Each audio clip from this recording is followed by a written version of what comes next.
Seguindo então, por favor, qualquer pergunta, qualquer dúvida, basta solicitar. Princípios e fundamentos do coaching na sequência. Da onde veio o coaching? Na página 4. Em 1500, surgiu na Inglaterra o uso da palavra coach para denominar aquele que conduz uma carruagem que transporta pessoas de um lugar para o outro. Ou seja, coach veio de cocheiro. E, na verdade, nós somos cocheiros até agora. Nós somos cocheiros. Vocês vão sair daqui cocheiro. Exatamente. Você vai levar as pessoas ao estado desejado. O coaching é um processo muito simples. É muito simples o processo de coaching. É levar pessoas do estado atual para o estado desejado. Da onde elas querem, da onde elas estão, para onde elas querem ir. Se você é efetivo em levar pessoas do estado atual para o estado desejado, falar bem a verdade, no terceiro dia aqui dessa formação vocês já vão aprender isso. O restante é uma série de recursos adicionais para que em momento algum você fique refém de situação alguma. Só para vocês entenderem. Quem faz uma formação em coaching na linha americana, quando a pessoa diz coisas do tipo assim: olha, coach, eu te contratei e quando eu pedi que você me ajudasse, aquilo que eu solicitei a você fazia total sentido para mim. Agora que nós estamos lá quase no objetivo final, parou de fazer sentido. Mas o que você quer? Eu não sei, perdi totalmente a noção. E daí, mas tu quer outra coisa? Não, isso faz sentido para mim, mas me desmotivei, eu não sei o que fazer, parece que eu tenho um bloqueio, uma barreira. Os coaches, na linha tradicional, normalmente vão pedir para um terapeuta ajudá-lo, certo?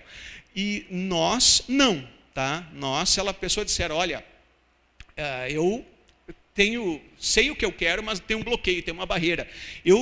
Alguma coisa chega lá e me trava.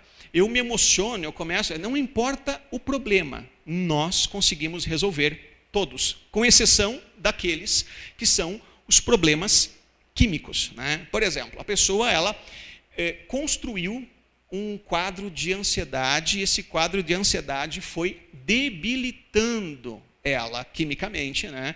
Acabou tendo um déficit de serotonina, ou seja lá o que for. Eu entendo um pouco dessa área, a doutora deve entender melhor. Então, olha só, ele debilitou. Nós resolvemos, só que nessa situação, quando a pessoa debilitou, é muito simples de você saber se ela é um cliente para você ou não. É muito simples. Tem outras coisas, tá? Por exemplo, uma pessoa que debilitou, ela não dorme mais, ou dorme demais, chama-se anedônia, não quer levantar da cama, ou ela fica extremamente elétrica assim o dia inteiro, e daqui a pouco lá na frente ela debilita, ou ela fica elétrica demais, ou não come ou come demais, né? Mas, em síntese, para você saber se é cliente para você, é simples. Ele consegue se comprometer com o processo? Se ele não consegue se comprometer com o processo, ele não é cliente para você.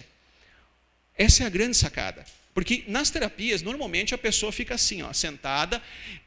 Está mudando isso, certo? Está mudando, mas nas terapias as pessoas geralmente ficam sentadas e com um papel meio passivos, né? Não, eu estou aqui, estou te pagando, me resolve. A hipnose tem esse mapa, diversas terapias têm esse mapa. Eu estou aqui, estou me pagando, me resolve.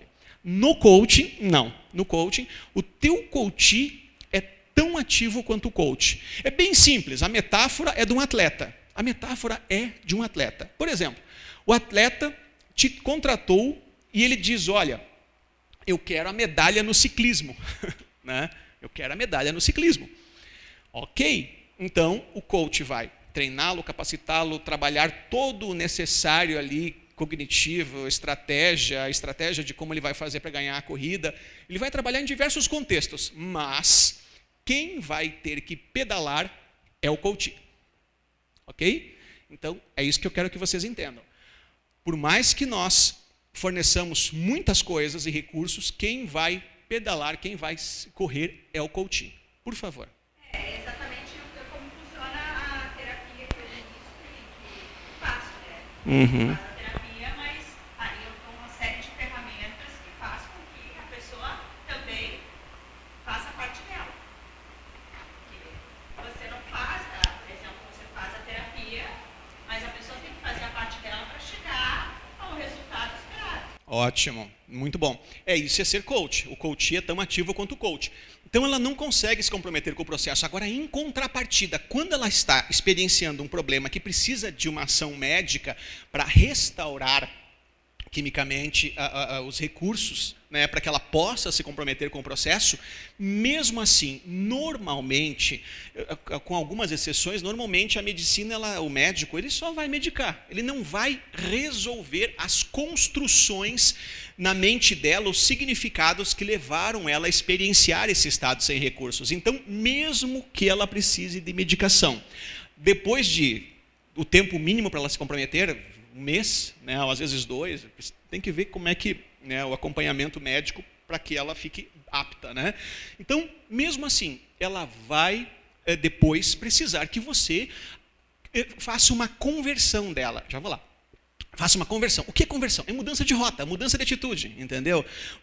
Ela vai precisar que você faça com que ela altere essas construções para que ela não volte logo depois da medicação no mesmo estado. Isso.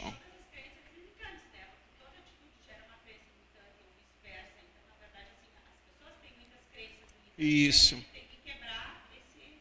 Sabe o que acontece? Já vou lá, doutora. Sabe o que acontece? Acontece que a nossa sociedade ela tem uma cultura muito determinista. O que é uma cultura determinista?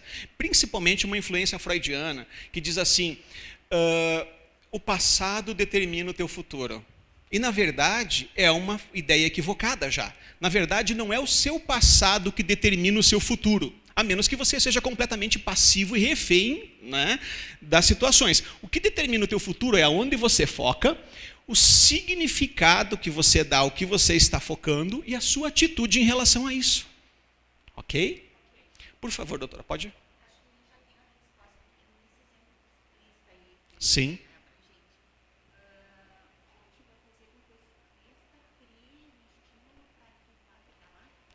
Também, nós vamos, veja bem. Não, é coaching mesmo, mas a própria PNL trabalha assim também e os recursos que nós vamos entregar aqui, até terapia neurocientífica, a gente engaja e condiciona. O que eu não consigo? Eu não consigo, por exemplo, se a pessoa está totalmente antagônica. Olha, isso não faz sentido nenhum para mim, eu não quero e acabou. Aí eu não consigo, não há comprometimento, né? Tem um ditado popular para linkar essa ideia, que é o seguinte, nem Deus ajuda quem não quer ser ajudado. Essa é a ideia. Agora, se ela diz, olha, eu quero, mas eu não tenho, isso faz sentido para mim? Eu quero, mas eu não tenho o comprometimento que eu gostaria de ter. Aí sim, aí eu vou ajudá-la muito, né? Porque faz sentido, é ecológico, ela tem permissão para aquela linha de ação, né? Mas daí eu vou engajá-la e vou alterar os impasses, as construções, as ideias limitantes, mas também vou condicioná-la para que ela se comprometa. Ok? Realmente, só se a pessoa for totalmente antagônica, não tem como. Por favor.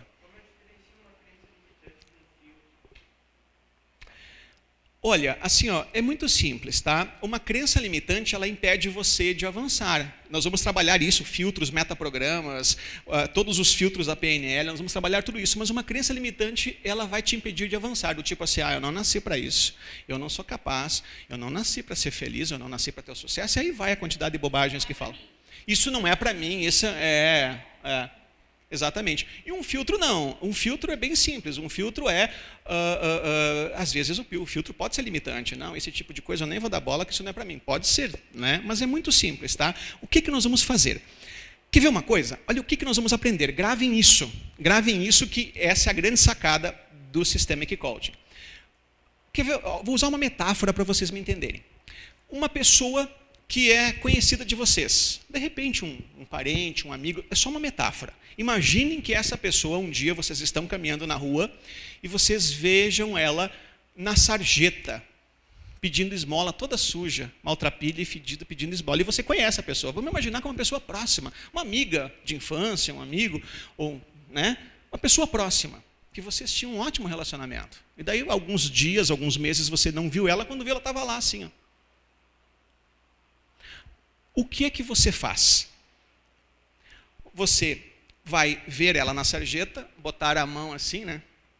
E dizer coisas do tipo assim, fulano, vamos chamar de João. João, como você se sente sentado aí? Com relação a essa casca de laranja podre colada no seu paletó, como você se sente em relação a ela? Deixa eu te fazer outra pergunta. Esse cheiro de xixi que você está fedido aí, todo sujo, como você se sente em relação a isso? Isso não te incomoda? Vocês fariam isso? Não. O que você faz? Meu Deus, o que você está fazendo aí? Levanta, vamos para minha casa. Levanta ela, dá um banho, inclui. E depois que você incluiu, que você trouxe de volta para o convívio social, aí que você vai ver quais são as dificuldades. O que levou ela para aquele lugar? O que aconteceu? Aí você trabalha nos gaps. É isso que nós fazemos, né? Então, é exatamente isso que nós vamos fazer com o Systemic Coaching. Nós solucionamos rapidamente impasses porque nós tiramos as pessoas dos estados sem recursos e esse movimento de levar pessoas do estado atual para o estado desejado resolve muitos problemas. Só para vocês entenderem. Produzir sentido, que tem uma outra sacada importante que eu já vou logo na sequência explicar. Produzir sentido e levar pessoas do estado atual para o estado desejado, tira ela do cárcere da impossibilidade. Faz com que ela tenha visão, alavanca, faz com que ela se inclua, que ela tenha esperança, né? Porque todas as pessoas elas vão dizer para vocês o seguinte, olha só que interessante, as pessoas estão paralisadas não é porque elas não sabem as respostas, as pessoas estão paralisadas é porque elas não sabem perguntar. O coach é um perguntador, e a pergunta, já vou lá.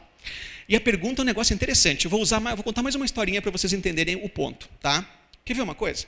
Vamos imaginar que no dia de hoje, ao final da tarde, às 18 horas, vocês me veem ali embaixo, vocês estão indo embora, e eu saí na frente, fique à vontade, aí vocês conversaram um pouquinho e foram depois de mim embora. Aí eu estou ali embaixo do prédio, do lado do meu carro, assim, ó. E daí vocês perguntam para mim, Luiz, o que aconteceu? Eu falei assim, puxa, perdi a chave do carro. Aí vocês, como são legais, educados, né, vão dizer o seguinte para mim, Luiz, mais ou menos aonde que você perdeu, Luiz? Né? Aí eu digo assim, não, eu não perdi aqui, eu perdi lá dentro do CDL. Sim, mas se você perdeu a chave dentro do CDL, por que você está procurando aqui? É porque lá dentro está escuro e aqui fora tem o poste, tem luz. Faz sentido isso? Vocês fazem isso o tempo inteiro. Eu vou mostrar para vocês, entendeu? Então, nós lançamos luz aonde está escuro com perguntas, e vocês vão descobrir que a gente faz isso, umas coisas bem loucas que a gente faz por não compreender cognitivamente como funciona o cérebro. Ok? Pode, por favor, Gleice, pode perguntar. Em relação a isso, na minha terapia eu faço esse trabalho, de fazer perguntas, né? Ok. Ou seja, tirar a pessoa do estado da polaridade da negação. Exatamente isso. Isso nesse sentido é parecido. Ok, então vamos lá. Em 1850, a palavra coach era utilizada nas universidades da Inglaterra para denominar o tutor de uma pessoa, aquele que ajudava os estudantes a se prepararem nos exames. Em 1950, primeiramente introduzido na literatura de negócios como uma habilidade de gerenciamento de pessoas. Em 1960, o programa educacional em Nova York introduziu pela primeira vez habilidades de coaching de vida, e este programa foi transportado para o Canadá e melhorado com a inclusão de resolução de problemas para quem tinha dificuldade na vida. E olha que coisa interessante. Todas as metodologias têm um pai, né? Então, por exemplo, BNL, o pai da PNL é Bandler, da PNL sistêmica Robert Dilts, da constelação Bert Hellinger, da hipnose ericksoniana Milton Erickson, e aí vai indo. Cada uma dessas coisas tem um pai. Coaching, não. Coaching tem diversos pais. Cada um deles trouxe contribuições relevantes. Tim Galloway foi um dos que primeiro a trazer uma grande contribuição para o coaching. E qual foi?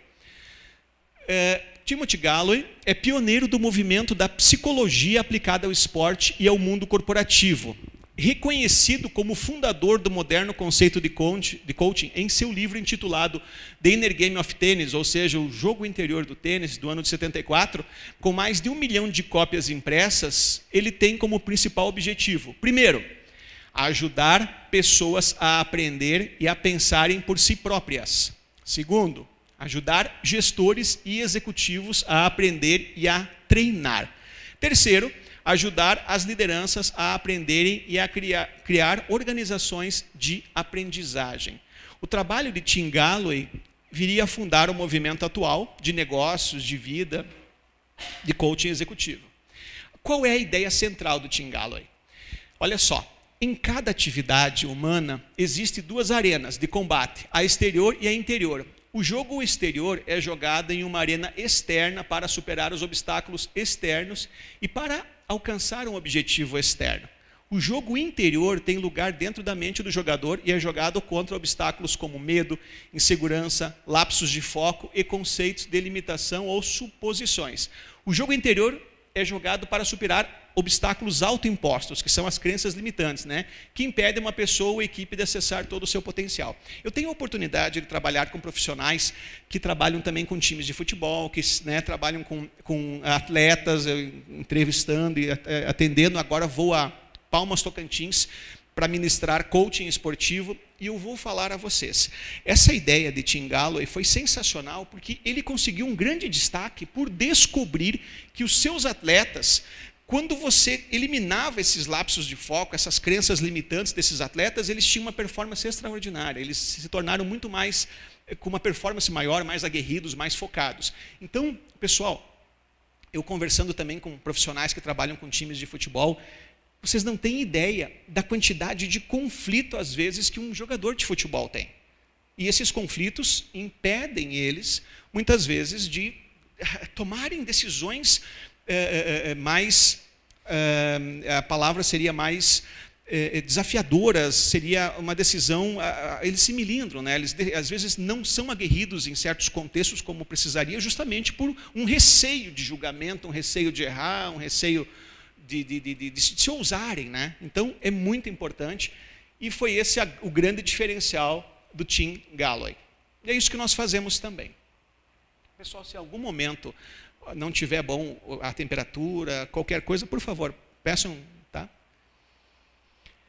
Então, continuando a história e evolução do coaching. Em 1980, programas de liderança incluíam o conceito de coaching executivo e o mundo dos negócios começou a dar importância a esse tema. E a partir da década de 80, o coaching emerge como uma disciplina poderosa difundida principalmente pela Harvard Business School.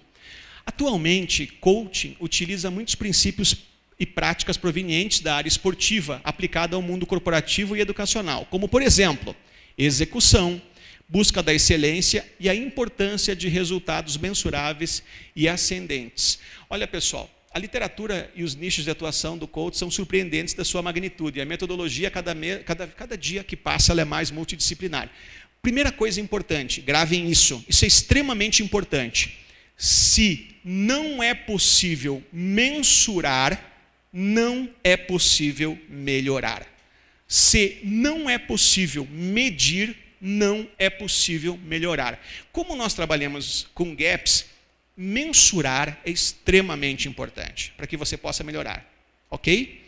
Sabe qual é uma das coisas que nós fazemos nas organizações como coach? Nós eliminamos o telefone sem fio, né? A direção diz: funcionário, né, meu subordinado, eu quero que você faça tal coisa. E no mapa da pessoa que recebeu a ordem, ele fala: sim, senhor. E vai implementar a ação, e no mapa dele existe uma diferença entre o que o patrão disse e o que ele acha que é o que o patrão quer, né? Às vezes o patrão diz algo e diz: vai lá e, né, faça uma prospecção, faça tantas prospecções por dia. Aí ele pega o telefone e dá umas ligadinhas. Não foi o que ele quis dizer. Ele quer que você vá lá, que você cadastre, que você identifique quais são as demandas, que você estabeleça uma relação, né? Por exemplo, então, em diversos contextos, principalmente o de fábrica, né, do chão de fábrica, é muito comum o superintendente ou um gerente de algum departamento de produção, em diversos contextos, né, contexto público também, solicitar alguma coisa e a pessoa trazer aquilo no seu mapa e os mapas serem conflitantes. E o pior, o gerente achar que a pessoa não serve. Essa pessoa não é capaz, ela não me entrega o que eu quero, ela não é competente. Quando, na verdade, a responsabilidade de fornecer evidências e precisão do que é exatamente que você estava solicitando, e também de medir, de criar uma grade de performance, de criar indicadores de desempenho, de criar realmente de mecanismos para mensurar, é do líder. Então, só para vocês entenderem que é uma grande oportunidade de trabalho para se faturar também. A literatura é muito grande. Olha, hoje tem coach para tudo. Tem pessoas que se posicionam como coach de casamento, coach de relacionamento, coach especializado em determinado setor. Então tem todo o mercado. E é o que o mercado quer? Pessoas que trabalhem em cima de resultados. Agrega bastante. Sabe, doutora, eu não sei, acho que não sei se deve ter, acho que doutores coach já, né? Ah, legal. Algo também muito interessante, com uma série de possibilidades aí, um universo que se abre, né? Então, os pilares do coaching. O primeiro deles é o ser humano. Um bom coach especializa-se continuamente, sobretudo no que se refere ao ser humano e ao processo de mudanças e ao aumento de performance. Principalmente, faz parte do grupo de seres humanos que busca constantemente por melhoria, evolução, autoaprendizagem, motivação, autotransformação, tornando-se um exemplo e modelo de excelência. Sabe, uma coisa importante, nós, todos vocês que estão aqui, pelo menos eu falando na vida pessoal de vocês, todos vocês tiveram um amadurecimento empírico. O que é empirismo? Você vai indo, vai tentando, vai acertando, errando, conforme os tombos ou os erros que você comete, você vai tomando as suas decisões. Ok? Então, é um amadurecimento empírico e é normal, ok? Entretanto, quando vocês entenderem tudo que nós vamos receber nessa formação, o amadurecimento de vocês não precisa mais ser empírico. Por quê? Porque vocês vão estabelecer rotas rápidas ao estado desejado, sendo na vida pessoal, profissional. Vocês vão também, no teu desenvolvimento, nas tuas competências, seja quais forem, você vai aprender rapidamente a como desenvolver a área da tua vida que você precisa naquele momento, de maneira rápida, identificando exatamente o que está faltando. Clareza.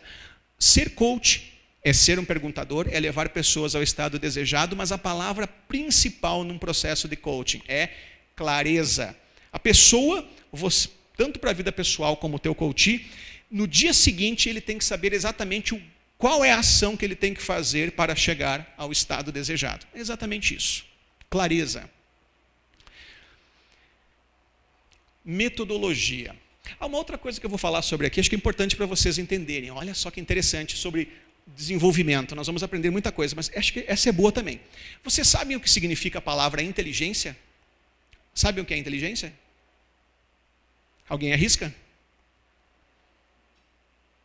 Inteligência vem do latim, intelligere. Intelligere tem duas explicações. Uma delas é opções e escolhas, que faz total sentido também no que eu vou ensinar, e a outra é interligar. Ok? Opções, escolhas e interligar. Então, para que você se torne uma pessoa inteligente, você precisa de matéria-prima de qualidade. Isso é extremamente importante, porque hoje tem muitas pessoas que engolem enlatado, são repetidores de ideias, ouvem bobagem e a bobagem se torna cultural, né? Nós temos uma sociedade hoje que, em função da saturação de informações, é uma sociedade que engole tudo enlatado. Qualquer bobagem que se fala, eles acreditam, né? E aquilo passa a fazer parte. Então, para você quer se tornar extremamente inteligente, primeiro, outra coisa que não se ensina nas faculdades, chama-se senso crítico. Senso crítico. Alguém de vocês fez em alguma formação senso crítico? Não? Algumas pouquíssimas já tem, mas a maioria esmagadora das formações universitárias não tem senso crítico. O que é senso crítico? Olha, hoje, com essa quantidade absurda de explicacionistas, sabe o que é um explicacionista? Sabe o que é um explicacionista? Explicacionista é a pessoa que não tem a menor ideia do que está falando, mas está explicando. Nós estamos cheios de explicacionistas, né? E esses explicacionistas, às vezes, até na televisão eles estão. É uma piada. Tem alguns explicacionistas na televisão, falando bobagem. Mas só para vocês entenderem o ponto. Primeiro, como se desenvolve senso crítico? A primeira coisa é eleger a fonte. Eleja a fonte. É uma fonte confiável? a informação que você obteve vem realmente de alguém que tem propriedade, de uma instituição séria, fundamentada academicamente, cientificamente, com uma amostragem razoável. Então, porque o que acontece com os explicacionistas? É por isso que tem tanto, olha, só para vocês saberem, né, se alguém não sabe ainda, eu sou bacharel em teologia também. É por isso que tem diversos pensamentos, ideias, religiões e seitas e muitas coisas. Por quê? Porque o cara junta uma coisa sem contexto e vai lá e mistura um monte de ideias e cria uma sequência de raciocínio e explica às pessoas. Pois é, faz sentido mesmo. É uma piada. Certo? Então, você precisa de senso crítico. O que é senso crítico? Elegeu a fonte de confiança e as pessoas que não têm senso crítico fazem assim, ó. Pegam uma fonte para construir uma ideia, para construir uma sequência lógica. Uma fonte fundamentada, uma não fundamentada, uma coisa que ele entendeu e outro que falaram para ele. Aí ele junta esses 4 e dá uma piada. Entendeu? Então, senso crítico. Com senso crítico, você traz as informações de qualidade para o teu neocórtex. Aí, depois, como é que você se torna inteligente? Você se torna inteligente com matéria de qualidade, para que você tenha opções e escolhas, e interligando as informações. E como é que você interliga as informações? Você interliga as informações quando você estabelece rotas ao estado desejado, na área que for. E quando você estabelece a rota ao estado desejado, vou usar uma metáfora para vocês me entenderem. Seria como se você dissesse o seguinte, eu quero construir uma ponte até aquele outro prédio lá. Ó.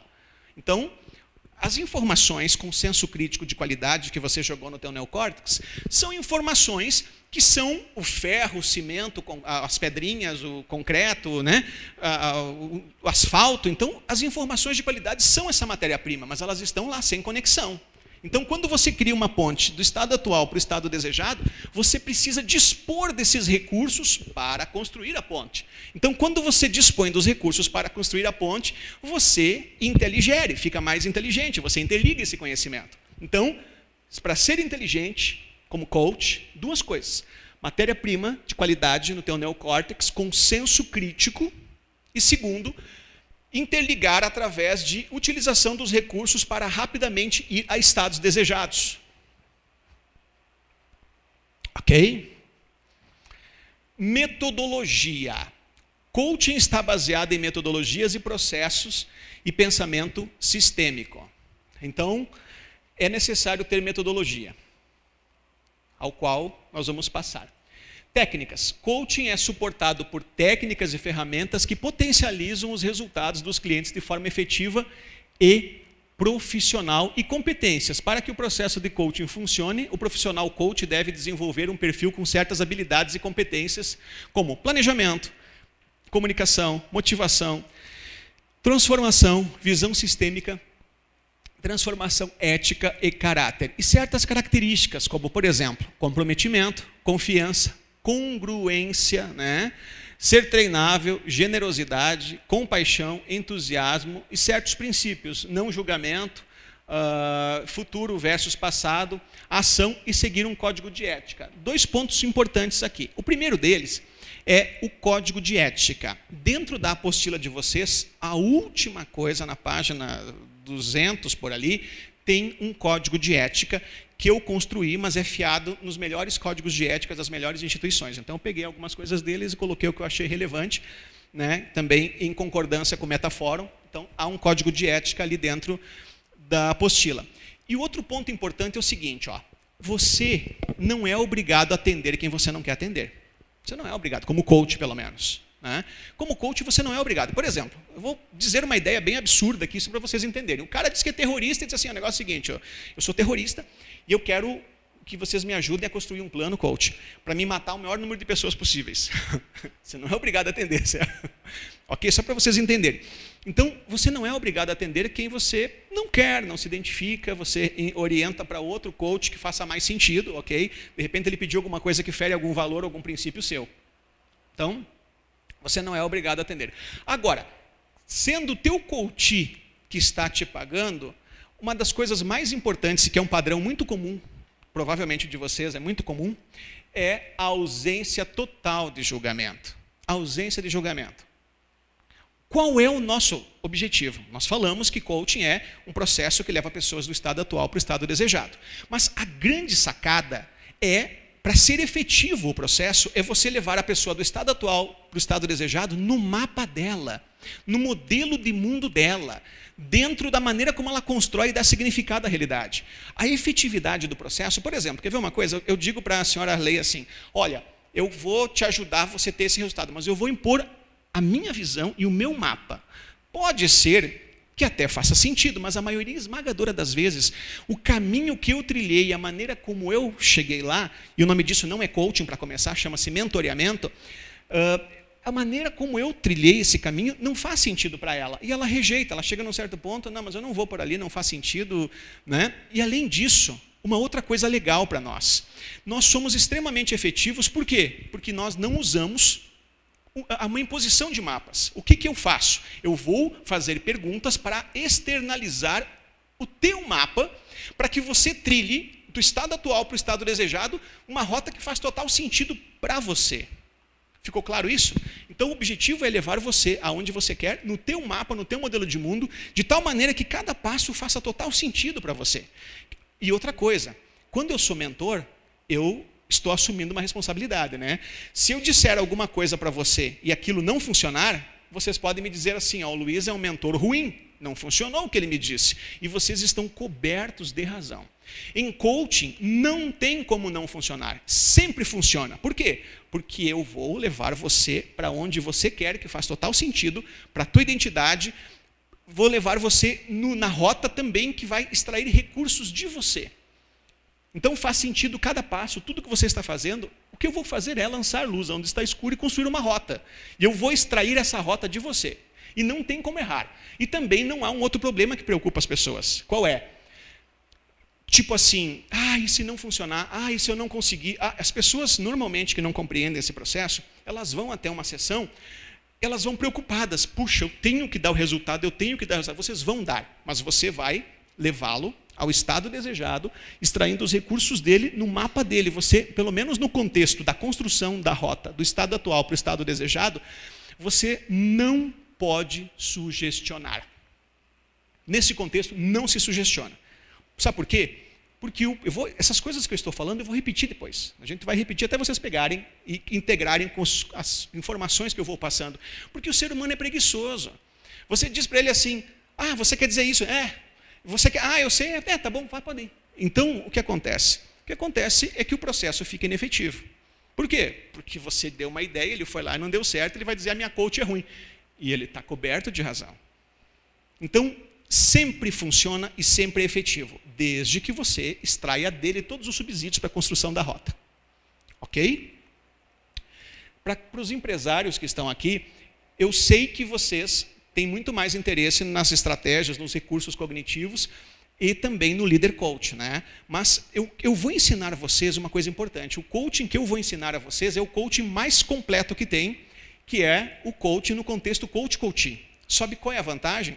A vantagem é que depois o líder coach, ele fica muito fácil, ok? E também, em diversos contextos, vocês vão usar a pergunta certa para poder extrair o recurso do teu colaborador para que ele vá rapidamente ao resultado que você quer. Então, eu vou ensinar vocês coaching no contexto coach-coaching, porque é o mais complexo e mais completo e mais rico. Mas o líder coach, depois eu vou também deixar claro como funciona o processo, vai ficar muito fácil o líder coach. Ok? Pessoal, continuando então nossa formação, seguindo agora para a página 13, vamos saltar lá para a página 13, tem bastante conteúdo, bastante texto aí para vocês usarem no peer coaching.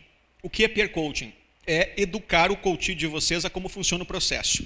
E o objetivo dessa formação é nós não nos delongarmos muito no teórico, e sim dar a fundamentação necessária apenas para que nós possamos receber os recursos que vão ser os mais úteis nos contextos que vocês vão atuar. Ok?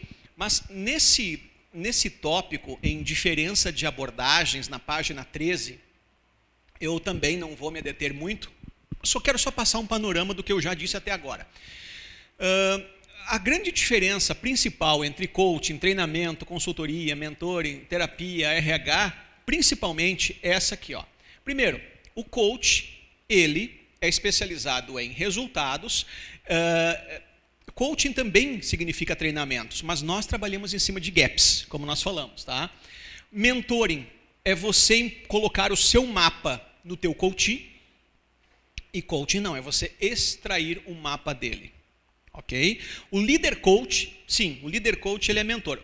Agora, só para vocês entenderem, a doutora Ana, eu não posso ser mentor dela, porque eu, na verdade, quando eu vejo sangue, não me faz muito bem. Eu não posso ser mentor dela, eu não sou médico, mas coach dela eu posso. Eu não preciso compreender o métier dela, o campo de atuação, para levá-la onde ela quer. Por quê? Porque eu vou fazer perguntas e vou extrair dela o seu mapa, que vai fazer sentido para ela.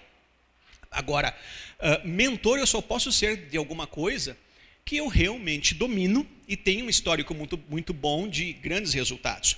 Em contrapartida, é muito comum eu querer as pessoas, né, que usam o mentoreamento levarem o seu mapa, sendo que, por exemplo, as coisas são extremamente rápidas, dinâmicas. Doutor, é verdade o que falaram? Que 5 anos após a formação em medicina, 50% do que se aprendeu já está meio obsoleto, é verdade isso? Olha só. Então, mesmo que eu fosse um mentor na área de medicina muito bom, eu provavelmente iria levar algumas coisas que já são obsoletas. Ok? Então, o mentoreamento, ele está caindo justamente porque o mundo está muito rápido. Olha, tem uma outra palavra que vocês coaches precisam conhecer. Quem ainda não conhece. Alguém já ouviu falar na palavra disrupção? Disruptivo? Mercado disruptivo? Ótimo. Para vocês entenderem, pessoal, nós estamos agora, então, nesse processo de transição da era do conceitual para a era, da era do conhecimento para a era conceitual, e nesse novo tempo é tudo disruptivo. O que é disrupção? É descontinuidade. Então, para vocês entenderem, tá? Por isso que o coaching é extremamente importante nesse processo. Porque a pessoa que ela é um líder, um mentor, um empresário, tudo é disruptivo. Quer ver uma coisa? Olha só. No passado, as pessoas tinham um certificado na parede, né? Eu me formei em tal coisa, pendura o certificado lá e passa a vida inteira se comendo do certificado ali, certo? Hoje, não. Por exemplo, vamos pegar ali, ó, táxi. Você entrevista um taxista. Não, meu avô era taxista, comprou esse ponto em 1900 e não sei o quê, né? Aí meu pai era taxista, agora se aposentou e deixou o ponto para mim. Então, eu também sou taxista. Aí aparece um piazinho e cria Uber. Isso que é o primeiro deles, né? Então, a todo momento, alguma coisa pode acontecer que faz uma disrupção de mercado. Na medicina, nos negócios, a todo momento alguma coisa pode acontecer. Basta um jovem criar um novo aplicativo, um novo produto, uma nova ideia, uma nova frase, um novo conceito, e daí simplesmente o pessoal fala assim, puxa, mas esse conceito faz muito mais sentido, vamos para esse. Pronto, o mercado já mudou radicalmente. Então, eu digo para vocês, pessoal, coaches que estão aqui, nós vamos abordar, eu estava falando para a doutora Ana também, que nós vamos abordar neurovendas e neuromarketing aplicados ao coaching, tá? Para que vocês consigam também vender o trabalho de vocês com mais facilidade. Mas vocês vão usar em diversos contextos, neurovendas e neuromarketing. Eu diria que, nesse novo tempo, depois de coaching, o que vocês precisariam trabalhar é saber entender essas tendências de mercado, neuroeconomia, neuromarketing, é importante essas coisas, neurovendas, né? Porque daí você começa a antever e quando há uma disrupção, você com coaching mais neurociência aplicada ao marketing, você rapidamente encontra novos caminhos, não fica refém desses estados sem recursos no setor do empreendedorismo. As pessoas experienciam isso o tempo inteiro, né? E o pior, colocam a culpa nos outros. Isso é importante, nós vamos aprender um princípio fundamental do coaching, assumir responsabilidade, ok? Não colocar a responsabilidade nos outros. Ó, terapia. Oi, pode falar, pode. Exato, elas são as startups, exato, bem colocado, Gustavo. As startups, elas são absolutamente disruptivas. Isso, bancos digitais, hotéis, né? Pessoas às vezes fazem investimento de milhões numa infraestrutura, apareceu 2, um deles a Airbnb, né? Tem 2 agora, que diz assim, não durma lá, more lá, nem que seja por um dia, mas more lá. Aí as pessoas, não que vai acabar os hotéis, não é isso que eu estou dizendo, mas houve uma disrupção, houve uma quebra do mercado, houve um flanquear. O que é flanquear? Em estratégia de marketing, flanquear é você encontrar um nicho de mercado, né, um pedaço, e entrar por ali e alterar aquele mercado, uma estratégia de flanco, né? Deixa eu explicar melhor o flanco, para vocês entenderem aqui um pouquinho, e faz total sentido no que eu vou ensinar. Nos primórdios, quando um exército brigava com outro exército, lá havia uma guerra, era assim, né? Quem é que vencia quando era um confronto de frente? Quem vencia? O exército que tinha o maior contingente. Não é? As pessoas com espadas ali se matavam ali, né? Quem tinha o maior contingente tinha tendência a vencer. Depois que começaram a inventar as estratégias, destaco aí o trabalho de Sun Tzu, destaco o trabalho do general Karl von Clausewitz, né? E outros grandes estrategistas, que eu também tive a oportunidade de estudar alguma coisa. Depois que criaram essas estratégias, ao invés de se matarem assim um exército contra o outro, havia o quê? A estratégia de flanco, ou seja, criaram uma distração ali na frente e por trás, por onde eles não estavam focando, entrava o exército para dispersar, destruir e facilitar a vitória, né? Então, a todo momento, alguma coisa pode ser flanqueada, um aplicativo novo pode romper o que nós compreendemos como sendo o mercado de tal coisa. Essa é uma tendência. Lá também as escolas de inglês, né? Faz quanto tempo que começou agora as escolas online? Faz 4, 5 anos só, né? Faz pouco, né? E eu acho que eles devem ter uma fatia já significativa da sociedade. Você tem ideia de quanto ou não? 35%. Do zero em 5 anos, 4, 5. Eles têm 35% do mercado de cursos de inglês em 4 anos com escolas online. Entenderam, pessoal? Isso é disrupção. Para fechar essa parte, uma coisa importante, só para fechar, acho bem relevante isso aqui, ó. As terapias tradicionais, elas vão para o passado. Aqui tem terapia neurocientífica também, e o Professional Integrative Systemic Coaching, ele também tem esse foco terapêutico. Mas nós resolvemos impasses sem ir para o passado, sem fazer diagnóstico, simplesmente tirando a pessoa do estado sem recursos e levando para o estado que ela quer. O que mais que nós fazemos? Nós não perdemos tempo fazendo com que a pessoa fale até o seu subconsciente se manifestar, como as principais terapias que demoram anos para solucionar o impasse. Nós não perdemos tempo com nada. A gente vai rapidamente... Sabe o que a gente faz com essa metodologia? Eu vou usar uma metáfora para vocês entenderem. Depois, os recursos, tá? Sabe, alguém já assistiu aqueles filmes de Missão Impossível, aqueles filmes de Operação Resgate? Já assistiram aqueles filmes? Então, pessoal, é a seguinte, a missão nós vamos cronometrar nossos relógios, a missão é entrar lá e capturar o soldado Ryan, sei lá, e trazê-lo para fora. E resgatar o Ezequiel. A missão vamos resgatar Ezequiel. Tá, tchum, vai lá, pega e vai embora. É isso que nós fazemos. Ok? Só que esse resgatar e tirar para fora do cárcere, o nome dele chama-se eu. Nós fazemos isso. Operação Resgate, missão impossível, né? Nós não perdemos tempo ouvindo histórias. Nós não perdemos tempo, claro, só no rapport para criar conexão. Mas o que acontece? Por que as pessoas vêm até você? Por que elas vêm até você como... Não importa se você é pastor, padre, terapeuta, psicólogo, coach, não importa. As pessoas vêm até você com uma única razão. Porque elas estão perdidas. A única coisa em comum que tem quando alguém procura qualquer tipo de terapia, qualquer tipo de religião, qualquer tipo de coaching, não importa, elas estão perdidas. E daí, se você for até elas e começar, daí é simples, né? Porque como ela está perdida, ela vai vir até você e começar assim, então, em que eu posso te ajudar? E ela começa assim, sabe, quando eu era criança pequena lá em Barbacena, e começa a contar a história dela.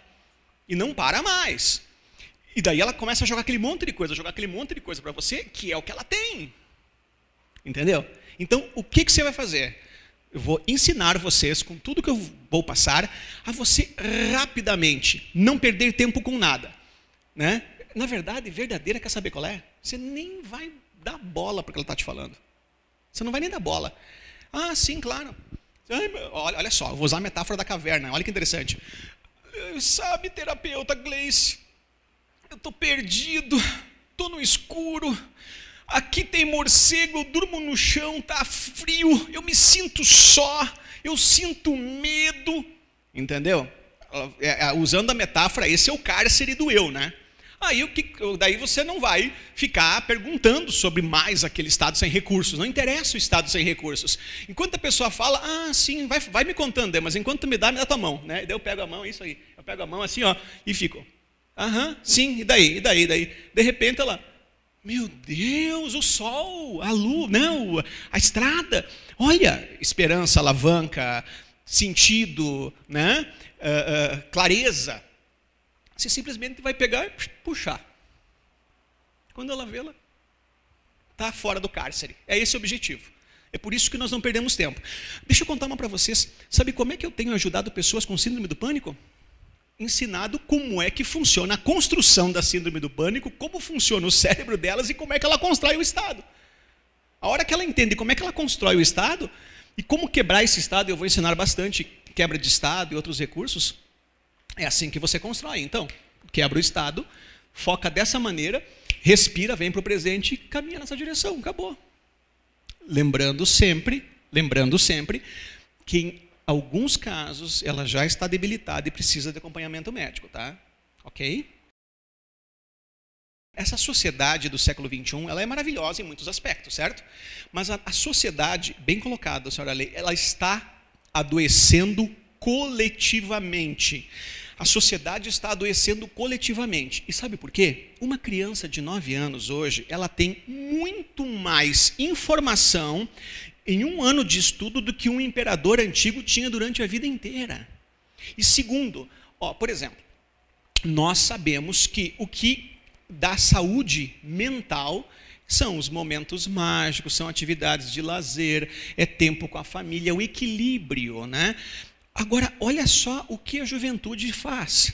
Sobrou tempo, vai fazer o quê? Celular, videogame, hiperatividade, excesso de informações. Tem duas coisas na sociedade que estão galopando absurdamente, que é uma escalada muito grande na sociedade. Uma delas é as drogas.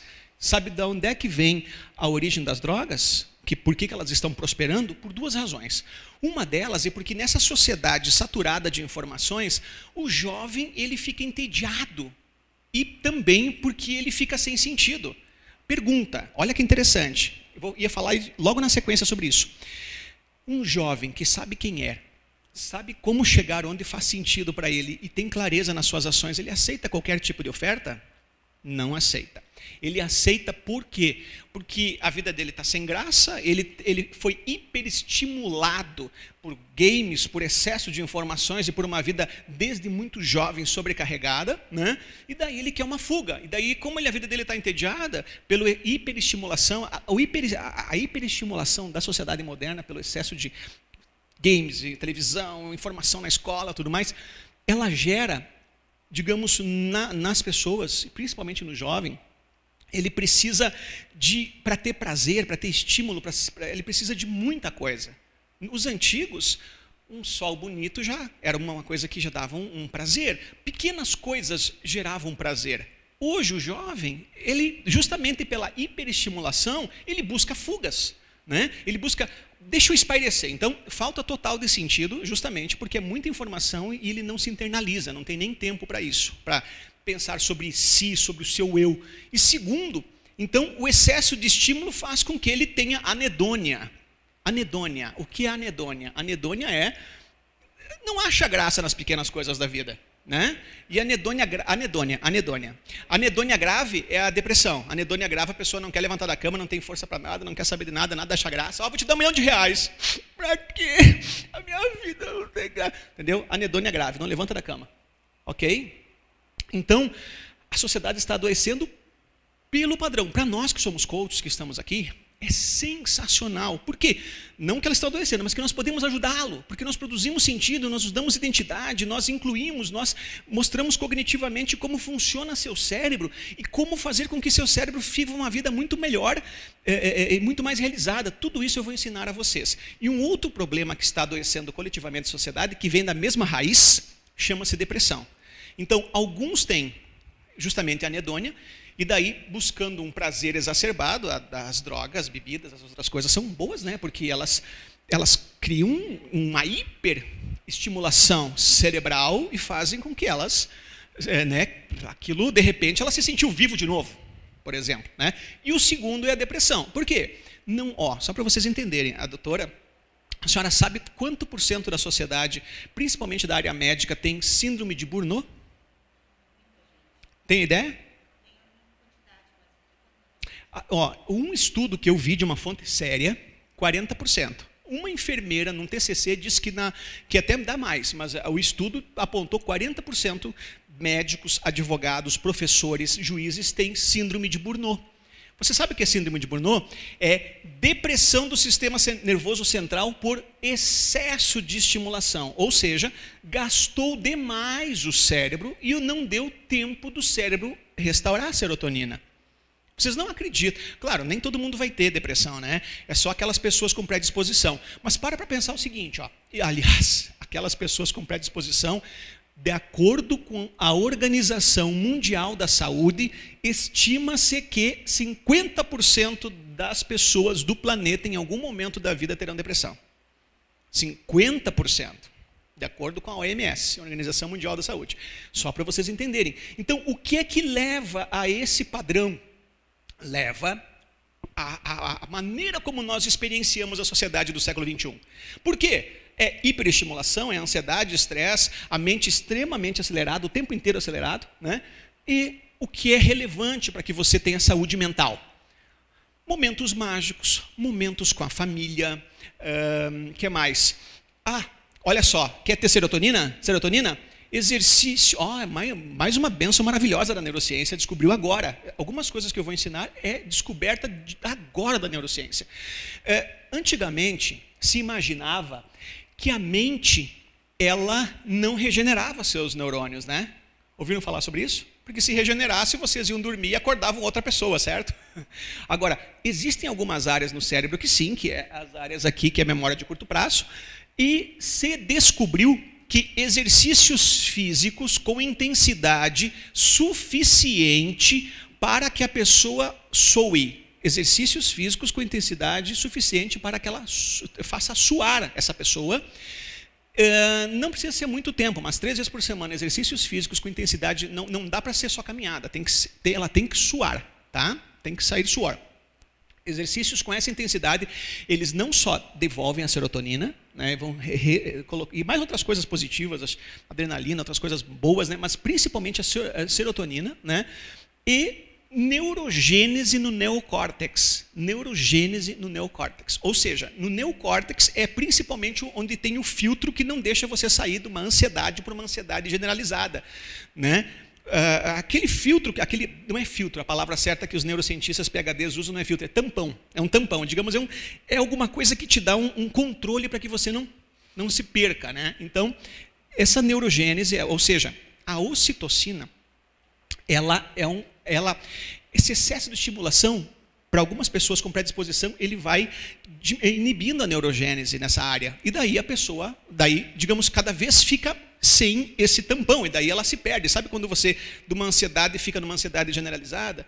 Então, esse é o ponto. O exercício é uma delas, exercício físico, chocolate amargo, sol, importante também, tem gente que não pega sol. Alimentação equilibrada e dormir bem. São as coisas que cuidam da saúde. E momentos mágicos, não dá para ficar... Porque nós temos uma tendência, né? Às vezes, de fazer isso, né? O dia inteiro, ainda depois vai chegar em casa, em vez de espairecer, vai lá estudar, vai ler, né? Não desacelera, né? Então, talvez, volto a dizer, talvez alguns de vocês aqui não tenham problema com isso, certo? Mas isso debilita de qualquer maneira. E aproximadamente 50% da população vai desenvolver burnout e outras depressões por esse excesso de estimulação. Tudo bem? Ok? Então, coach, a grande sacada é essa, você também criar padrões de comportamento que preservem a saúde das pessoas. Uma coisa importante, em neurociência, tem um mecanismo muito interessante que o cérebro tem. O cérebro consome 25% de glicose, oxigênio. O cérebro é um motor V8, ou seja, um órgão desse tamanho, né, que consome muito. E ele tem, justamente por consumir muito dos recursos do seu corpo, ele tem alguns mecanismos bem interessantes. Um dos mecanismos é o de poupar energia. E vocês vão, depois eu vou explicar em outros contextos como ele funciona, tá? Mas só para vocês entenderem. Esse mecanismo de poupar energia, ele faz assim. Quando você acessa um estado emocional, ele não sabe se é bom ou ruim. O teu cérebro é burro. Quem que é inteligente? O eu. O cérebro não é inteligente. Quem é inteligente é o eu. Aí, como você dá foco naquilo, o que ele faz? Tudo que você foca expande, até que você emerge. Então, a pessoa foca e fica, e pensa, aquilo aumenta. É por isso que muitas vezes os eventos ruins, eles nos impactam tanto e a gente fica remoendo e fica pensando, e quando vê, emergiu lá naquilo. Aquilo lá virou um estado limitante. As pessoas se viciam em depressão. Elas se viciam em ansiedade. É um estado viciante. Por quê? Porque tudo aquilo que tu dá foco, teu cérebro, buscando poupar energia, ele vai cada vez facilitar as conexões àquele estado. Então, esse padrão comportamental é que ele está viciado no estado da ansiedade. Então, é necessário, e vou ensinar esses recursos do decorrer do curso, para quebrar esse estado e fazer com que ele acesse estados ricos de recursos para não permanecer refém desse padrão. Porque esse padrão, a tendência é o seguinte, ele é agravar com o tempo. A tendência é agravar, né?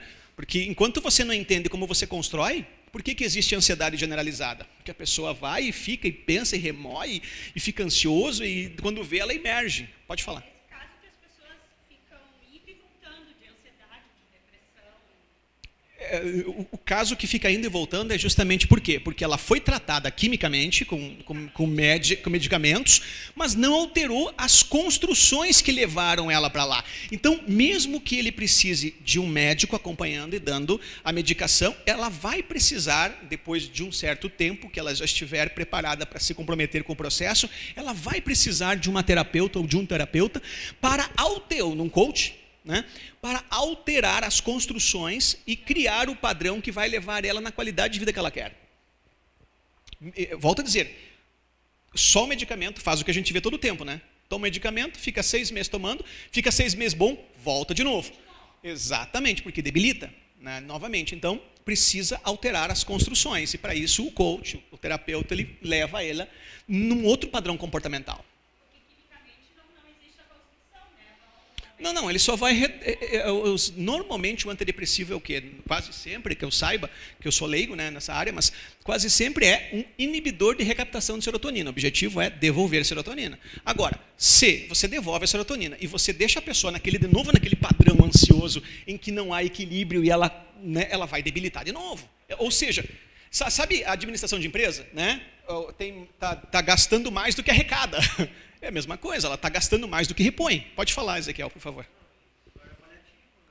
Sim, exatamente. Ok? Então, ela de novo, ela entra em déficit. Pessoal, alguma outra pergunta? Então, só para fechar, né? Eu falei, as terapias normalmente voltam para o passado, nós não. Nós, coaching, a terapia neurocientífica, o Systemic Coaching e a PNL e tudo mais que eu vou ensinar é do presente para o futuro. Ok? Por quê? Porque quando você tira a pessoa do estado sem recursos, a maioria esmagadora das limitações desaparecem.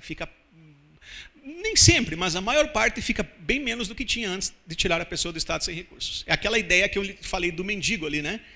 Eu tiro da sarjeta e incluo, a maior parte dos problemas eu resolvo com essa inclusão. Aí fica em aberto o que levou ela lá, né? Aí a gente também altera, ok? Então, é essa a ideia.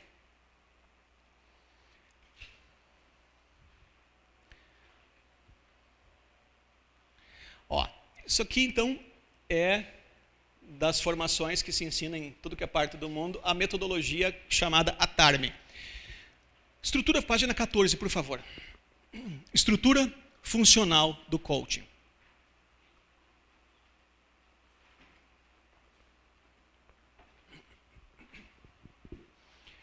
A estrutura funcional trabalha com autoconhecimento, tomada de consciência, ação, resultados, manutenção e evolução. O meu objetivo aqui nos próximos slides é dar um panorama do processo e depois, passo a passo, nós aplicarmos as ferramentas e compreendermos os processos. Primeiro eu dou um mapa, uma ideia, depois eu ensino ferramenta por ferramenta e depois no final a gente integra tudo para a efetividade. Então, lembrando sempre, nós trabalhamos na jornada que é levar pessoas do estado atual para o estado desejado. Nós trabalhamos também com crenças e valores, metas e objetivos, hábitos e comportamentos, pensamento e cognição. Ou seja, como nós construímos os nossos pensamentos. Uma outra coisa interessante também, que se ensina em todas as instituições, é o fazer, né? Metodologia fazer, foco. Coach e cliente têm que estar completamente focados no objetivo. Ação. Só existe aprendizado se houver ação. Supervisão. No processo tem que existir feedback e supervisão a todo o momento. Evolução contínua. O processo só fornece resultados extraordinários se o cliente evoluir de maneira contínua. E o óbvio, que não é óbvio por aí, resultados. Coaching só é coaching se tiver resultados. Agora, o que eu quero falar para vocês é o nosso mapa, tá? O mapa do Systemic Coaching. O mapa do Integrative Systemic Coaching é parecido com todos os outros, né? Do estado atual para o estado desejado, e aqui é a jornada. Dentro dessa jornada eu vou ensinar para vocês a meta esperta, que é extremamente interessante, é a SMART passada pela programação neurolinguística, que é um recurso muito útil, e uma grande diferencial é aqui, ó, identidade, missão de vida ou missão profissional, propósito e valores, ou seja, identidade como ponto de partida a estados desejados. Não é óbvio o que eu vou dizer a vocês? Eu só posso construir o futuro desejável que faça total sentido para mim se eu sei quem eu sou, não é óbvio? É óbvio, né? Mas o problema é que não tem lugar nenhum isso. As pessoas não viram que é óbvio. Aliás, eu só vi num lugar. Agora, há um tempo atrás, há uns anos atrás, eu vi o Christian Barbosa, que é o maior especialista do planeta no momento em gestão de tempo e produtividade. Quando ele fala de gestão de tempo e produtividade, na tríade do tempo, que nós também vamos estudar, ele fala em missão também, tá? Mas no coaching, que deveria ser o mais importante, ou seja, se eu sei quem eu sou, eu sei qual é o estado desejado que faz total sentido, ainda não se tem. Então, um grande diferencial. É um grande diferencial. Por quê? Esse problema, ou seja, o que eu estou vendendo aqui, o que é programação neurolinguística, né? É tida como a modelagem da excelência humana, a PNL. O que eu estou vendendo para vocês? Eu estou vendendo a modelagem da excelência no processo de coaching. Tudo aquilo que se errou, tudo aquilo que é cultura inútil, tudo aquilo que é mais do mesmo, eu não vou entregar a vocês. Eu vou entregar a natinha, só aquilo que funciona, aquilo que não tem como errar, aquilo que dá sempre certo. Esse é o objetivo, tá? Porque até nas universidades hoje tem, né? Cadeiras em que se ensina coaching nas universidades. Legal, eu acho uma boa ideia. O problema é que nunca alguém que fez na universidade coaching vai ser um coach.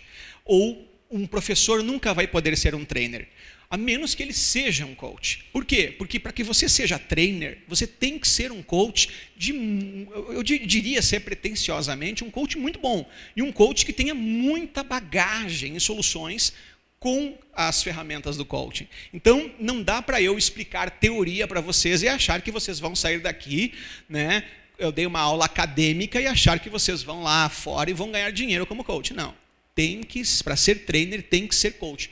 Então, todos os erros nesses últimos anos que eu percebi que eu aprendi numa coisa e, não, falhei ali, não deu certo. Tudo isso não está aqui. Aqui está só aquilo que é muito efetivo.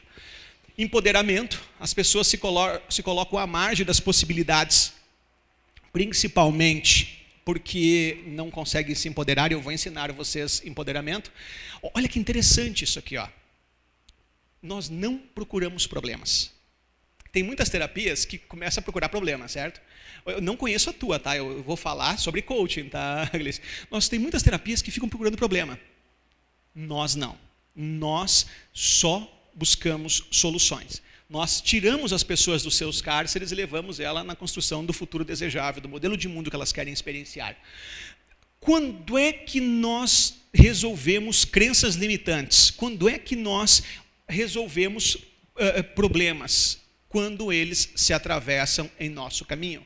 Porque esse movimento aqui, ó, eu tenho percebido ao longo da minha trajetória que esse movimento resolve entre 50% e 80% dos impasses. Porque ele gera alavanca, ele gera esperança, ele gera clareza, ele inclui, ele resolve muitos impasses. Então, os bloqueios, as ausências de permissão e as crenças limitantes, nós resolvemos quando elas, né, tropeçamos nela. Por quê? Porque, como muitas delas são redundantes, por isso que eu digo, as terapias tradicionais, esses dias eu estava numa instituição, não vou dizer o lugar, e essa instituição é uma instituição de pós-graduação e forma terapeutas. E ele chegou para mim, o diretor lá, e falou assim, puxa, que legal isso aí, tu podia vir dar umas aulas para nós. Eu falei, mas claro, com o maior prazer eu venho dar aula aqui. E a primeira coisa que eu vou dizer para todos os teus alunos é, sabe esse papo de ir para o passado? Esquece. Não. É 2 anos, né? O curso. Não. Sim, mas quer que eu faça o quê? Né? Daí não conseguimos ainda achar um caminho. Mas eu queria aprender essas coisas novas. Então para de fazer o povo perder tempo. Quem é que diz que precisa ir para o passado para resolver problema? Entendeu? Então, quando você tira a pessoa do cárcere, a maior parte, por exemplo, quer ver uma coisa para a senhora entender, senhora Lei? Quer ver? A pessoa fala assim, eu não acredito que eu vou ser feliz e que eu vou encontrar alguém que me ame. Por exemplo, é uma crença limitante, certo? Eu não conheço ninguém aqui, eu sei que eu estou batendo, mas não sei quem é que está apanhando. Tá? Não, estou brincando. Aí, ela diz uma coisa como essa. Daí passa 2 meses, ela encontra a pessoa, que ela diz que é a pessoa da sua vida, e ela quer constituir família, e ela tem certeza, eles já começam a planejar um futuro juntos e tudo mais. Eu preciso dizer para essa pessoa o seguinte, olha, tudo bem, você encontrou a pessoa, legal, muito bom, mas vamos voltar a falar sobre aquela sua crença limitante que você não nasceu para ser feliz e que ninguém ia te amar e que você não vai encontrar alguém? O que ela vai dizer para mim? Ela vai dizer assim, não, esquece, já apareceu, eu não acredito mais nisso, porque a prova está aqui, ó. Eu encontrei uma pessoa, ela realmente me ama, eu vou ser feliz com ela. Entendeu? Então, ir para o passado ficou algo sem sentido, ficou algo obsoleto. Foi superada essa ideia. Então, é isso que nós fazemos. Então, quando eu tiro a pessoa do seu cárcere, fica completamente obsoleto a maior parte das crenças limitantes, de 50% a 80% assim, pela média. Né? Então, se fica obsoleto, se eu sei que esse movimento resolve alguns impasses, eu só vou resolver depois o que ficar em aberto. E o que está em aberto eu não vou procurar. Eu não procuro. Ele vem ao meu encontro. Entendeu? Eu não procuro. Ele vem ao meu encontro. Nós não procuramos problemas. Agora, no momento em que ele atravessar no meu caminho, eu vou fornecer recursos para rapidamente elicitar, que é descobrir como foi construída a experiência, o significado que ela deu, e reeditar conteúdo, estrutura. Ok? Como é que é no caso de traumas, coisas assim, significado mais grave, né? Coisas que foram mais graves? Sim. Pode perguntar. Como é que é no sentido de traumas? Como assim? Eu não entendi sua pergunta. Desculpa. Talvez traumas de violência, traumas de infância, né? Uhum. As pessoas carregam e às vezes aquilo gerou nela uma crença limitante, uma atitude limitada. Sim. Não sei como chamar isso, né? Mas sim. a gente vê que talvez seja o caso assim, de terapia mesmo. Eu não sei se é ou não. Tenho resolvido. Mas só para. Sim. Né, comentou agora assim, essa questão de tirar do estado atual, né? Os traumas também se aplicam daí já. Não. Esse movimento resolve muitos impasses e muitas crenças limitantes. Agora, quando há um trauma, quando há um patrocínio negativo, um bloqueio, uma coisa mais grave, você precisa ressignificar. E eu vou ensinar uma técnica muito rápida e efetiva de ressignificação. Pode parecer inacreditável, mas só que ela é multidisciplinar. Ela usa o trabalho de Lucas Derks, né, que é Psicogeografia e Panorama Social. Ela usa o trabalho de Richard Bandler, que é modalidades, submodalidades. Ela usa o trabalho de Bert Hellinger, é uma técnica integrada, tá? Chama-se, bem simples, fornecedor e receptor. Muito simples e muito efetiva. Tem ajudado muitas pessoas com isso. Então, volto a dizer, quando há um bloqueio, uma barreira, você não procura. Ela vem até você. Aí vem até você, vou ensinar diversas maneiras de reeditar estrutura e conteúdo de experiências, que são memórias, tá? Eu vou ensinar diversas maneiras de reeditar estrutura e conteúdo de experiências. E essa técnica, bem interessante, que é mais, deixa eu fundamentar bem vocês no coaching, é dos últimos dias lá, eu vou fundamentar para que vocês saibam em que momento usar o fornecedor e receptor. Ok? E é muito, muito, bem tranquilo, tu vai ver como funciona. Aí que tá. Lembra que eu falei aquele mecanismo neurocientífico do cérebro? Sim. Focou, aumenta, focou, expande? Então, se eu reeditar esse trauma para você e você não der mais foco a ele, o cérebro é incrível. Por falta de uso, ele começa a se desfazer. E outra coisa importante, só para vocês saberem, sabe o que vocês chamam de memória? Sabe o que vocês chamam de memória? Não existe. Não existe. Pelo menos como vocês imaginam. Só para vocês terem uma ideia, a memória de vocês, ela é pretensiosa. Olha só, a memória ela é totalmente pretensiosa, ou seja, tu tens uma série de filtros que você formou para dar significado à realidade.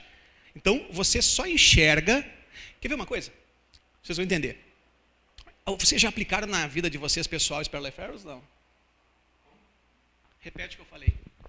Vocês já aplicaram na vida de vocês? A palavra aquela? O que eu falei? Exatamente, eu não falei nada.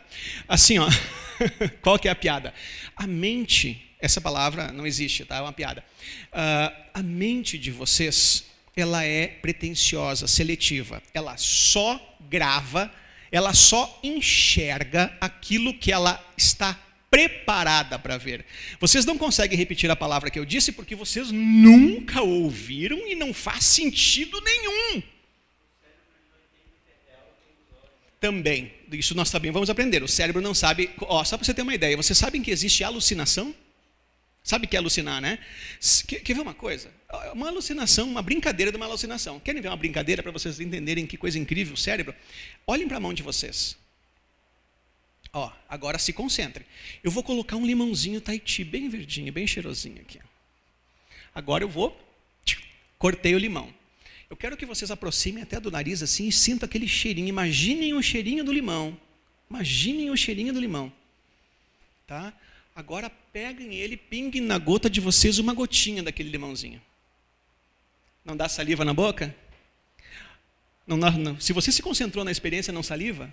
As áreas do cérebro que foram usadas é exatamente as mesmas que você usaria numa experiência tradicional. Só para você ter uma ideia, esses dias aprontaram um dos nossos clientes aprontou convidou um tio para pescar e disseram assim, nós vamos pescar lá, mas tem que tomar cuidado, aqui em Sarandi, na região ali, só que tem que tomar cuidado que tem onça lá. E eles começaram a falar para ele, e ele era meio medrosão, sim, esse tio, né, meio medrosão, e olha, mas as onças aqui não são fáceis, eu fiquei sabendo que pegou não sei quem, não sei o quê, e daqui a pouco, falando de onça e falando de onça, esse senhor começou a alucinar a onça. Daí eu vi, é o barulho dela, eu tenho certeza que é. Sério? É. E daí ele teve uma hora que ele abriu a porta e ficou assim, olá, eu estou vendo o rabo dela, Quer dizer, entenderam? Então o cérebro, quanto mais você dá foco em alguma coisa, ele alucina, ele começa a ver coisa que não existe. Então o teu cérebro ele é extremamente pretensioso. Ele só vai ver aquilo que ele está preparado ao que quiser ver. Essa é a verdade. Segundo, uma outra coisa da memória. Além dela ser seletiva, só para vocês terem uma ideia. Teve uma patologia de um russo, que nós estudamos no livro O Poder do Hábito. E esse russo, ele está no Dropbox, esse livro também, O Poder do Hábito. E esse russo, ele tinha uma super memória. A gente fica pensando, eu queria ter uma memória muito melhor. A nossa memória é boa. O problema é que nós somos ansiosos, é por isso que a gente não consegue gravar tudo, porque a gente é ansioso. Normalmente nunca está presente. No decorrer do curso eu vou contar uma engraçada sobre essa, que eu fui contratada por uma professora de universidade, uma diretora de uma universidade, que me disse que estava com um problema gravíssimo de memória. E era totalmente ansiedade, né? Nada a ver. O médico não achava nada, não tinha nada, né? Mas, voltando ao ponto que eu estava falando, então, a memória, ela tem outra característica. Esse russo, né, ele tinha uma memória tão incrível, que ele gravava muito mais que todo mundo. Sabe qual que era o problema dele? Ele tinha uma dificuldade muito grande de reconhecer as pessoas. Por quê? Porque ele via diversos rostos em uma pessoa só. Era muito subsídio. Então, a memória de vocês é extremamente pretensiosa e isso nos protege. Até, por exemplo, vamos imaginar minha mão aqui. Vamos imaginar que de um evento eu arquivei essas informações. Até para cognitivamente construir uma ideia, eu preciso pegar os pontos que mais se destacaram para poder construir a ideia. Primeira coisa. Segunda, quando você pega a informação e você bota ela guardada lá nas tuas lembranças, e você pensa, não, peraí, vou me lembrar daquilo. Não existe isso. Existe uma reedição. Por quê? Muda passou algum tempo, você já muda muitos detalhes dessa informação. Não é mais bem assim que aconteceu. Seria mais ou menos assim, se eu pegasse esse terno aqui e colocasse no meu guarda-roupa. E vou dizer assim, daqui a 5 anos eu acesso ele de novo. Daqui a 5 anos eu vou pegar meu terno. Sabe o que teria acontecido? Fazendo uma metáfora aí, usando um comparativo com a tua memória. Quando eu voltasse no guarda-roupa, eu ia descobrir que esse terno ficou mais estreitinho, de azul ele ficou azul mais claro, que entre 2 bolsos que tinha apareceu um terceiro bolso, de 3 botões ele passou a ser 2 ou 4, entendeu? Então a memória ela tem isso, ela não é exatamente, quando você busca ela, fiado no teu estado emocional, fiado na tua maturidade, fiado em todos os outros recursos que você adquiriu na tua experiência de vida, você reedita ela. E quer saber se esse mecanismo é bom ou não? Vocês acham que esse mecanismo é bom ou ruim? O que vocês acham? Esse mecanismo é bom ou ruim? Pode falar, doutora, por quê?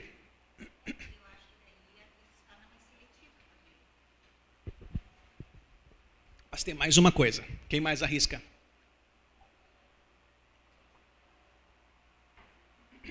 Ó, vamos falar de uma coisa horrorosa. A pessoa perdeu uma pessoa muito querida. A pessoa perdeu um familiar, alguém muito querido, né? No dia da perda, é um trauma grande, certo? Você imagina que uma experiência ruim ou uma perda, quando você acessasse ela, você acessasse com toda a riqueza de detalhes, cores, emoção.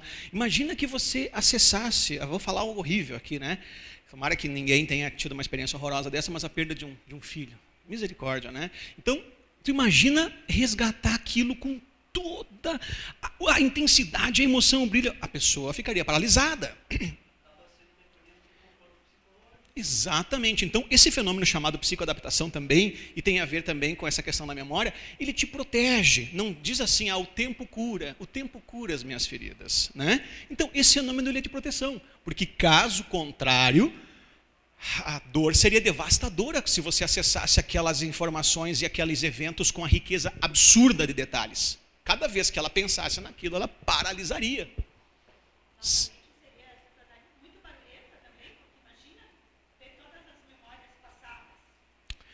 Essa parte eu já não sei, tá? Mas eu sei uma coisa interessante, que nós vamos falar sobre isso também, que a maioria esmagadora dos nossos pensamentos, a maioria esmagadora, nós temos de 40 a 60 mil pensamentos por dia, a maioria esmagadora não vem para o nosse consciente, justamente como um mecanismo de proteção, senão nós enlouqueceríamos. Vocês já viram aquele filme lá, o do Jim Carrey, O Todo-Poderoso? Lembra que ele era Deus e teve uma hora que todo mundo estava orando para ele? Assim seria a nossa mente se nós tivéssemos no consciente todos os pensamentos. Imagina, você ergue a mão para ligar o carro, tudo que você faz no carro, uma voz fala para você. Direita, esquerda, bota a marcha, olha para lá. Você diz, cala a boca! É ou não é? Ok?